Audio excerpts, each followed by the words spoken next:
Guess ಹೇಗೆ ಮಾಡಬೇಕು? ಸುಮ್ಮನೆ ಹಂಗೆ ಅನ್ಸೈಂಟಿಫಿಕ್ ಆಗಿ ರ್ಯಾಂಡಮ್ ಆಗಿ ಗೆಸ್ ಮಾಡೋದಂದ್ರೆ definitely do it so that your brain is working at 100% capacity. Around 80% of the time, 70 to 80% of the time, you can detect whether you can identify whether that statement is wrong or right. It's very easy for me to tell calm agirinta, but what you are supposed to do, there is an approach for that also. Hello everyone, welcome to Namma KPSC. I'm Dr. Arjun Bopanna, and I'm doing this video for the last minute tips for your prelims examination that is going to be held in the next 2 days. Okay, it's a very crucial phase. You've been waiting for 3 years, 4 years for this examination, and finally it is here. So it's time for us to, be motivated, remain calm. So in this video, I will talk about 3 things. One, last minute tip on how to eliminate incorrect options. Another thing that I'll be discussing is how to remain calm. And the third thing is general instructions that is there for this particular examination. Okay, now, before we start, the target that you have for your each paper is 75 questions. I have done a video on this, why 75, or is it going to be more or less? You watch that video, the link is there in the description, how much to guess. So average paper idre, you have to mark around 75 questions. To get about 110 marks. If the calculation, I have already done a video, you can watch it. So you can get 110 marks barbeko. If you're a GM student, average, roughly the cutoff will be around 110 for each paper. And for that, you have to get around 75 questions. But the problem is that out of the 75 question, only 40 questions nimge correct agi gottirutte. Innu 35 plus questions ಹೆಂಗಿರುತ್ತೆ ಅಂದ್ರೆ you have to guess. Okay, so guess ಹೇಗೆ ಮಾಡಬೇಕು? ಸುಮ್ಮನೆ ಹಂಗೆ unscientific ಆಗಿ random ಆಗಿ guess ಮಾಡೋದಲ್ಲ. There is a method in guessing.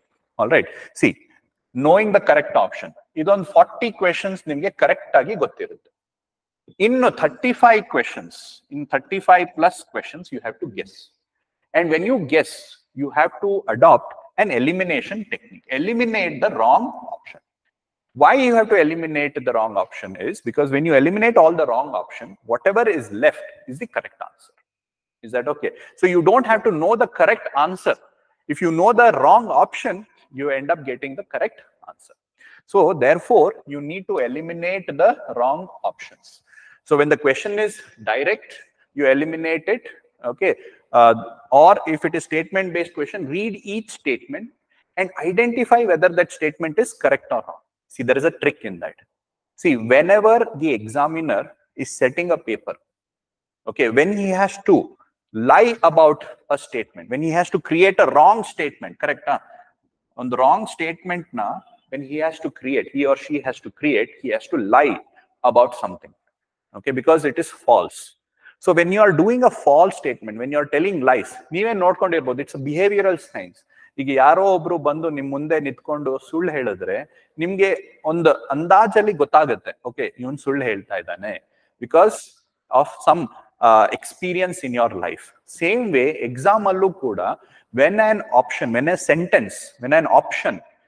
is wrong, okay, you can identify to a large extent. I'm not saying all of it, on the 80%. Some are good in lying, but around 80% of the time, 70 to 80% of the time, you can detect whether, you can identify whether that statement is wrong or right. Iga ee tara on sample irutte, correct alla? Nim examination alli question statement 3 sentences irutte, adadmele 1 only, 2 only, 1 2 ee tara ನೀವು ಸುಮಾರು solve ಮಾಡಿರ್ತೀರಾ, ಕರೆಕ್ಟಾ? ಈಗ ನೀವು elimination ಮಾಡ್ಬೇಕಂದ್ರೆ read the first statement. ಆ statement ಓದಿದಾಗ ನೀವು ಅದು ಸುಳ್ಳ ನಿಜಾನ ಅಂತ ಐಡೆಂಟಿಫೈ ಮಾಡ್ಬೋದು. Okay, if you know the facts, if you know the content, if you know the information, there is no problem at all. If you don't know, a sentence ನೀವು ಕೇಳಲೇ ಇಲ್ವಾ, or there is some confusion, ಆವಾಗ you have to apply elimination technique. So identify certain words which will help you to realize whether it is right or wrong, false or truth. Okay, ಯಾರು ಸುಳ್ಳು ಹೇಳ್ತಾ ಇದ್ದಾರಾ, ಈ statement ಸುಳ್ಳ ಸತ್ಯನ ಅಂತ ಗೊತ್ತಾಗುತ್ತೆ. Why? ಅದರಲ್ಲಿ ಒಂದು ಟ್ರಿಕ್ ಇದೆ. Okay, one trick is identifying the false statement by extreme words. ನೀವೇ ನೋಡಿರ್ಬೋದು, ಸುಳ್ಳು ಹೇಳ್ದಾಗ, ಯಾರಾದ್ರೆ ಒಬ್ರು ಬಂದು ಸುಳ್ಳು ಹೇಳ್ದಾಗ, they'll be like, ನಾನು ಮಾಡೇ ಇಲ್ಲ, ನಾನು ಹೋಗೇ ಇಲ್ಲ, ನಾನ್ ಸತ್ಯವಾಗ್ಲೂ ನಾನು ಅಲ್ಲಿಗೆ ಹೋಗ್ಲೇ ಇಲ್ಲ, ನಾನು ಮನೆಯಲ್ಲೇ ಇದ್ದೆ. They exaggerate. ಕರೆಕ್ಟ್ ಅಲ್ಲ? ಸುಳ್ಳು ಹೇಳುವಾಗ everybody tend to exaggerate. I swear ನಾನು ಯಾವತ್ತೂ ಕೂಡ ನೋಡಿಲ್ಲ, means I have never done it. So ಅಂದ್ರೆ ಅದು ಎಕ್ಸ್ಟ್ರೀಮ್ ವರ್ಡ್ಸ್ ಯೂಸ್ ಮಾಡ್ತಾರೆ. Okay, same way when an examiner is setting, ನಮಗೂ ಗೊತ್ತಿದೆ, ನಮಗೂ ಎಕ್ಸ್ಪೀರಿಯನ್ಸ್ ಆಗಿದೆ. So when we set questions, so what happens is, ನಾವೊಂದು false statement ಮಾಡಬೇಕಾಗುವಾಗ we end up using extreme words. So there are some extreme words. Remember this for the exam, like only, okay, largest, smallest, because India is the biggest. ಅಂದಾಗ ಅದನ್ನ ನೀವು ಒಂದ್ಸಲ ಯೋಚನೆ ಮಾಡಬೇಕು, biggest ಇದು ಏನೋ ತಪ್ಪಿರಬೇಕು ಇದರಲ್ಲಿ. So there is a higher chances that these sentences, statements are wrong. Similarly, always, never, ನಾನು ಹೋಗೇ ಇಲ್ಲಪ್ಪ, I am always like this, I am always, ಅಂದ್ರೆ ಅದ್ರಲ್ಲಿ ಏನೋ ತಪ್ಪಿರ್ಬೇಕು. Okay, none, first, last, maximum, all. Okay, so ಈ ತರ words ಇರುವಾಗ then there is something fishy in that, something wrong in that statement. So ಆ ರೀತಿ ವರ್ಡ್ಸ್ ಇರೋ statements are generally wrong, but it's not a rule per se, but ಅದು when you are guessing, you can identify whether it is right or wrong to a large extent by using these words. So therefore, friends, what I would suggest you is, iga exam alli you read each sentence, think, analyze. Yakandre 1 minute will be there for each question, more than 1 minute. So a 1 minute alli ನೀವು ಸುಮ್ಮನೆ ಹಂಗೆ mark ಮಾಡಿಬಿಡೋದಲ್ಲ. So each question is an opportunity, ಅದನ್ನ ಬಿಡಬಾರ್ದು. So each question 1 minute time ಇರುತ್ತೆ, ಆರಾಮಾಗಿ ಕುತ್ಕೊಂಡು ಓದಿ ಈಚ್ ಸೆಂಟೆನ್ಸ್. ಇದರಲ್ಲಿ ಆಲ್ ಇದೆ, ಆಲ್ ಇರ್ಬೋದಾ, ನನ್, ದ್ಯಾಟ್, ದಿಸ್, ಆ ಕೀವರ್ಡ್ಸ್ ಇದೆಯಲ್ಲ, ಇದನ್ನ ಅಪ್ಲೈ ಮಾಡಿ ನೋಡಿ. Is it right, is it wrong, something is missing in that. ಆ ರೀತಿ ಸ್ಟೇಟ್ಮೆಂಟ್ ನ ಐಡೆಂಟಿಫೈ ಮಾಡಿ and try to rule out that statements.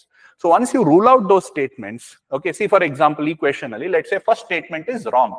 ಈ 2 ಸ್ಟೇಟ್ಮೆಂಟ್ ನನ್ಗೆ ಗೊತ್ತೇ ಇಲ್ಲ, ಈ ಸ್ಟೇಟ್ಮೆಂಟ್ ರಾಂಗ್ ಅಂತ ನಾವು ಈ ಮೆಥಡ್ ಅಲ್ಲಿ ಐಡೆಂಟಿಫೈ ಮಾಡಿದ್ರೆ, you see 1 only, it's wrong, 1 and 2 ಇದು ರಾಂಗ್, ಆಲ್ ಇದು wrong.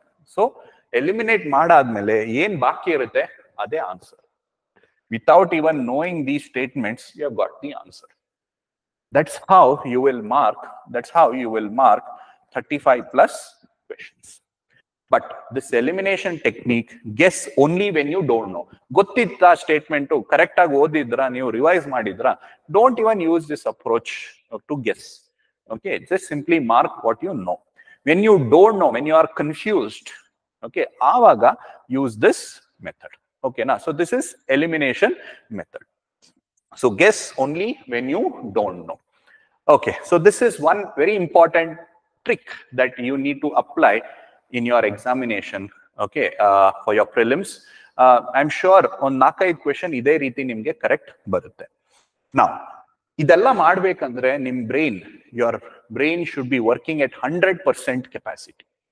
It should be calm, it should be stable, so that it is performing at 100%. Tension ಮಾಡ್ಕೊಂಡ್ರಾ, you will not be able to think properly. Confusion allidra, you can't think properly. So you need to remain calm.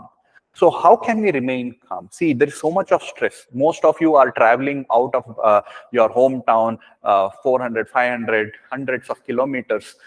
Amele hosa jaga, hosa, environment. So ee tara environment alli, it is very normal for all of you to be under stress. Neevu matra alla, ellaru kuda stress alli irtira. But the stress is going to take away 4 to 5 questions, which is very crucial for clearing this prelims. So therefore, you have to make sure that you remain calm. It's very easy for me to tell calm agirinta, but what you are supposed to do, there is an approach for that also. See, iga Monday 26th ge, 1 day before the exam, ಏನ್ ಮಾಡ್ತೀವಿ ನಾವು, last day ಇದೆ, ಎಲ್ಲ August ಓದ್ಬಿಡೋಣ ಅಂತ is the approach. ಅದು it is natural that all of us have done that in our undergraduation agli, school galalla agli, etc.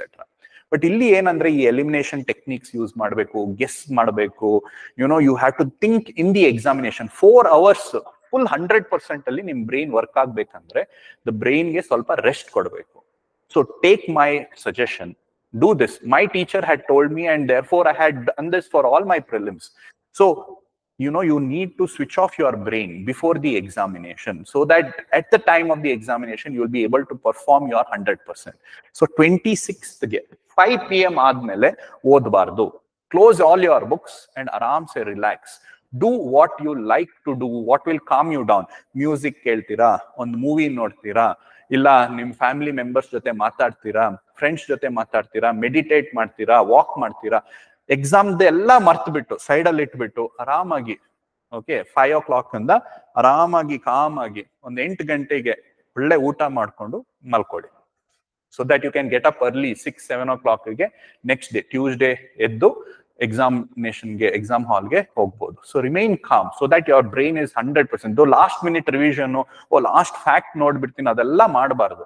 Because again you are using the most valuable energy of your brain. So remain calm, take my word, trust me, and stop studying after 5 p.m. Relax ಆಗಿ ಹೋಗಿ. Okay, ಏನ್ examination ಇದೆ ಅವತ್ತಿನ ದಿವಸ, you know, go there as a festival, as a celebration ತರ ಹೋಗಿ enjoy the process. Tension ಮಾಡ್ಕೊಂಡು, stress ಮಾಡ್ಕೊಂಡು, ಯಾರಿಗೋ ಬೈಕೊಂಡು, ಅವ್ರಿಗೆ ಬೈಕೊಂಡು, ಇವ್ರಿಗೆ ಬೈಕೊಂಡು, ಗಲಾಟೆ ಏನು ಮಾಡಬೇಡಿ. ಆರಾಮಾಗಿ ಹೋಗಿ ನಿಮ್ ಪಾಡಿಗೆ ನೀವು ಫೋಕಸ್ ಮಾಡಿ. ಸೊ ಎಕ್ಸಾಮ್ ನೀವು ಬಹಳಷ್ಟು ಟೆಸ್ಟ್ ಸೀರೀಸ್ ಕೊಟ್ಟಿರ್ತೀರಾ, ಮಾಕ್ ಎಕ್ಸಾಮ್ಸ್ ಕೊಟ್ಟಿರ್ತೀರಾ. See how you had experience that. ಆ ಎಕ್ಸ್ಪೀರಿಯನ್ಸ್ ನೆಲ್ಲ ವಾಪಸ್ ಇಲ್ಲಿ ತಗೊಂಡ್ ಬನ್ನಿ. ಕಾಮಾಗಿ ನೋಡ್ಕೊಂಡು, ಕಾಮಾಗಿ you know sit in the exam hall. ಒಂದು 10-15 minutes ಮುಂಚೆನೆ ಕ್ಲಾಸ್ ರೂಮ್ ಅಲ್ಲಿ ಕೂತ್ಕೊಳ್ಳಿ, ಸುತ್ತಮುತ್ತ ನೋಡಿ, ಬೆಂಚ್ ನೋಡ್ಕೊಳ್ಳಿ, ಮತ್ತೆ ನೀರಿನ ಬಾಟ್ಲು, ಏನಾದ್ರೆ ಸ್ವೀಟ್ಸು ಅದು ಇದು ಇಟ್ಕೊಳ್ಳಿ. So that again sugar YONO short ಇದು ನಿಮ್ಮ ಹೈಪೋಗ್ಲೈಸಿಮಿಯಾ ಆದ್ರೆ ಯೋಚನೆ ಮಾಡೋದು ಕಮ್ಮಿ ಆಗುತ್ತೆ. ಸೊ ಒಂದು ಚಾಕ್ಲೇಟ್ ಏನೋ ಒಂದು ಸೈಡ್ ಅಲ್ಲಿ ಇಟ್ಕೊಳ್ಳಿ. So this preparation should be done. Okay, this way you will be able to remain calm. Travelling ಕೂಡ 1 day ಮುಂಚೆ ಆದ್ರೆ ಮಾಡಿ, if it is a far away place. ಇಲ್ಲ ಬೇಗನೆ ಬಿಟ್ಟು ಆರಾಮಾಗಿ ಒಂದು 2 hours 3 hours ಟೈಮ್ ಇಟ್ಕೊಂಡು ಹೋಗಿ. ಲಾಸ್ಟ್ ಮೊಮೆಂಟ್ ಅಲ್ಲಿ ಅರ್ಜೆಂಟ್ ಅಲ್ಲಿ ಹೋದ್ರೆ ನಿಮ್ brain already will be stressed out. So 2-3 hours ಮುಂಚೆನೆ ಆ ಸೆಂಟರ್ಗೆ ರೀಚ್ ಆಗಂಗೆ ಟ್ರಾವೆಲ್ ಮಾಡಿ. ಸೊ ತುಂಬಾ ಲಾಸ್ಟ್ ಮೂಮೆಂಟ್ಗೆ ಏನು ಇಟ್ಕೋಬೇಡಿ. Okay, then calming techniques like meditation ಆಗ್ಲಿ, ಯುನೋ ಯೋಗ, ಆ ತರ ಏನಾದ್ರೆ ಮಾಡ್ತೀರಾ ಅಂದ್ರೆ definitely do it, so that your brain is working at 100% capacity. So remember that, because ಈ ಎಲಿಮಿನೇಷನ್ ಟೆಕ್ನಿಕ್ ಆಗ್ಲಿ, ಇಲ್ಲ ನೀವು ರಿಕಲೆಕ್ಟ್ ಮಾಡ್ಬೇಕಂದ್ರೆ ಇದೆಲ್ಲ very important. Next, some instructions which are there in your hall ticket. ನೀವು ನೋಡಿರ್ಬೋದು. Will just quickly recap so that ನೀವು ಕೂಡ ಏನು ಕನ್ಫ್ಯೂಷನ್ ಅಲ್ಲಿ ಇರಬಾರ್ದು. ಏನಾದ್ರೆ ಅದರ್ ಡೌಟ್ಸ್ ಇದ್ರೆ ಪ್ಲೀಸ್ ಕಮೆಂಟ್ ಬಾಕ್ಸ್ ಅಲ್ಲಿ ಹಾಕಿ. We will reply to those things. Okay, 2 hours before you have to reach the exam hall ಅಂತ ಮೆನ್ಷನ್ ಆಗಿದೆ. So do that, it's always good. Okay, checking ಇರುತ್ತೆ, frisking ಇರುತ್ತೆ. So ಏನು other than the hall ticket, ID card ಏನು ಇಟ್ಕೋಬೇಡಿ. Face masks are not allowed. Okay, non transparent water bottles are not allowed. Water bottle transparent ಇರಬೇಕು, metal bottle ಅಂತದ್ದು ಇಟ್ಕೋಬೇಡಿ. Okay, ಸುಮ್ನೆ ಆಮೇಲೆ ನೀರ್ ಇಲ್ದೆ ನೀವು ಸುಮ್ನೆ ಡಿಹೈಡ್ರೇಷನ್ ಆಗುತ್ತೆ. ಸೊ ನೀರ್ ತಗೊಳ್ಳಿ, ಬಟ್ ಟ್ರಾನ್ಸ್ಪರೆಂಟ್ ಬಾಟಲ್ ಅಲ್ಲಿ ತಗೊಳ್ಳಿ, ಆಯ್ತಾ. ಆಮೇಲೆ 9:50 ಮೇಲೆ morning session you are not allowed.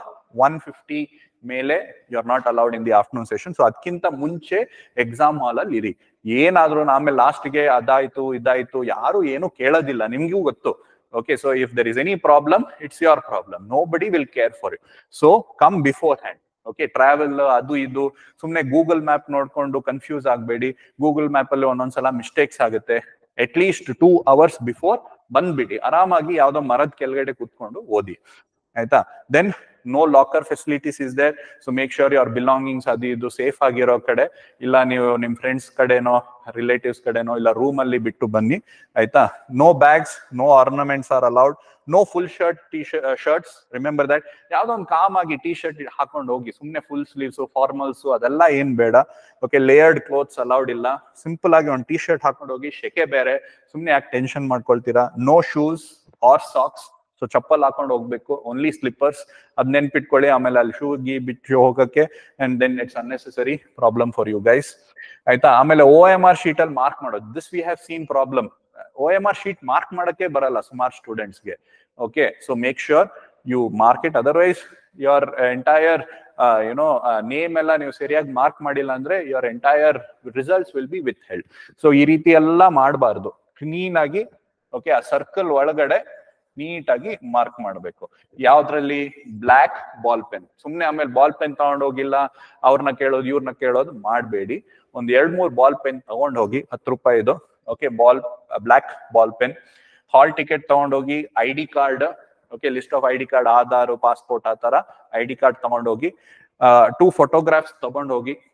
In case hall ticket ಅಲ್ಲಿ ಪ್ರಿಂಟ್ ಆಗಿಲ್ಲ ಅಂದ್ರೆ ಫೋಟೋಗ್ರಾಫ್, ID ಕಾರ್ಡ್ ತೋರಿಸಿ ಅಲ್ಲಿ ಎಕ್ಸಾಮ್ ಸೆಂಟರ್ ಇನ್ಚಾರ್ಜ್ ಕೈಯಿಂದ ಸಿಗ್ನೇಚರ್ಸ್ ತಗೋಬೇಕು. No pencil, no whitener use ಮಾಡಬೇಡಿ, ವೈಟ್ನರ್ ಎಲ್ಲ ಯೂಸ್ ಮಾಡಬೇಡಿ. ದೆನ್ ಕಾರ್ಬನ್ ಕಾಪಿ ಏನ್ ನಿಮ್ಗೆ ಸಿಗುತ್ತೆ, ಸೊ ನೀವೇನ್ ಮಾರ್ಕ್ ಮಾಡ್ತೀರಾ ಅದ್ರದ್ದು ಕಾರ್ಬನ್ ಕಾಪಿ ನಿಮ್ ಹತ್ರ ಇರುತ್ತೆ. ರಿಸಲ್ಟ್ಸ್ ಬರೋ ತನಕನೂ ಅದನ್ನ ಇಟ್ಕೊಳ್ಳಿ. ಏನಾದ್ರೂ ಕನ್ಫ್ಯೂಷನ್ ಅದಿದ್ರೆ it will all be helpful. So these are some basic instructions guys. ಇದನ್ನ ಫಾಲೋ ಮಾಡಿ. ಸುಮ್ನೆ ಅಲ್ಲೋಗಿ ಅವತ್ತಿನ ದಿವಸ ಏನು ಗೊತ್ತಿಲ್ಲದೆ ಸುಮ್ನೆ ಅಲ್ಲಿ ಹೋಗ್ಬಿಟ್ಟು ಜಗಳ ಮಾಡಬೇಡಿ, ಟೆನ್ಷನ್ ಮಾಡ್ಕೋಬೇಡಿ, ಅವ್ರಿಗೆ ಇವ್ರಿಗೆ ಬೈಬೇಡಿ. ಸುಮ್ನೆ ಇದನ್ನೆಲ್ಲ ಫಾಲೋ ಮಾಡ್ಕೊಂಡು ಆರಾಮಾಗಿ ಹೋಗಿ ಕಾಮ್ ಆಗಿ ಎಕ್ಸಾಮ್ ಹಾಲ್ ಅಲ್ಲಿ ಕೂತ್ಕೊಂಡು ಕಾಮ್ ಆಗಿ ಎಕ್ಸಾಮ್ ನ ಕೊಡಿ. ಓಕೆನಾ? 2 hours is more than enough. So ನೀವೇನ್ ಓದಿದ್ದೀರಾ ಅದನ್ನ ರಿಕಲೆಕ್ಟ್ ಮಾಡ್ಕೋಬಹುದು. If your brain is working at 100% capacity. If you are calm, you can eliminate all the incorrect options. ಈ ರೀತಿ ಮಾಡಿ ಕಾಮ್ ಆಗಿ ಎಕ್ಸಾಮ್ ಬರೀರಿ. And it's not the end of the world. Life is vast. ನಿಮಗೆ ಬಹಳಷ್ಟು opportunities life ಅಲ್ಲಿ ಇದೆ. It's just one simple examination. ಅದು ಪಾಸ್ ಆದ್ರೆ there is an opportunity for you to serve. Pass ಆಗ್ಲಿಲ್ವಾ, there are many more opportunity for you to serve. ಈಗ ನಾವೆಲ್ಲ service ಸಿಕ್ಕಿದ್ರು ಅದನ್ನೆಲ್ಲ ಬಿಟ್ಟು ಈಗ we are doing much better in our life. Okay, so therefore life is very beautiful, and you have lot of opportunity for you to contribute, to grow, to serve. So this is just one exam, that's all. ಆ ಒಂದು ಐಡಿಯಾದಲ್ಲಿ ಹೋಗಿ ಕೊಡಿ, enjoy ಮಾಡಿ. it's an exam that helps you to evaluate your own growth, etc. So ಆ ರೀತಿ ಕೊಡಿ, ಏನು tension ಮಾಡ್ಕೋಬೇಡಿ. ಆಲ್ ನೆಗೆಟಿವ್ಸ್, ಪೋಸ್ಟ್ಪೋನ್ಮೆಂಟ್, ಅದು ಇದು ಅಂತ ಅವರೆಲ್ಲ ಸೈಡ್ ಅಲ್ಲಿ ಹೇಳ್ತಾ ಇರ್ಲಿ. ನಿಮ್ ಪಾಡಿಗೆ ನೀವು ಹೋಗಿ ಎಕ್ಸಾಮ್ ಬರೀರಿ. Do your best. If your presence of mind is 100% in the examination hall, ನೀವು ಇಷ್ಟು 3 ವರ್ಷ 1 ವರ್ಷ 6 ತಿಂಗಳು ಏನ್ ಕಷ್ಟಪಟ್ಟಿದ್ದೀರಾ ಅದರದೆಲ್ಲ ಫಲ, ಅದರದೆಲ್ಲ fruits will be given to you. So therefore I would wish you all the best. Remain calm, remain focused, and do really good. Keep your brain at 100% capacity. Remain calm. Okay, ಏನು tension ಮಾಡ್ಕೋ, it's not the end of the world. Okay, ಇದೆಲ್ಲ ಮಾಡಿ mains will start preparing after this. We will do a really good job. You should enter the service, and with that intention, please make sure that you give your best. I wish you all the best from the entire Namma KPSC team. All the best and do really well. Thank you for watching.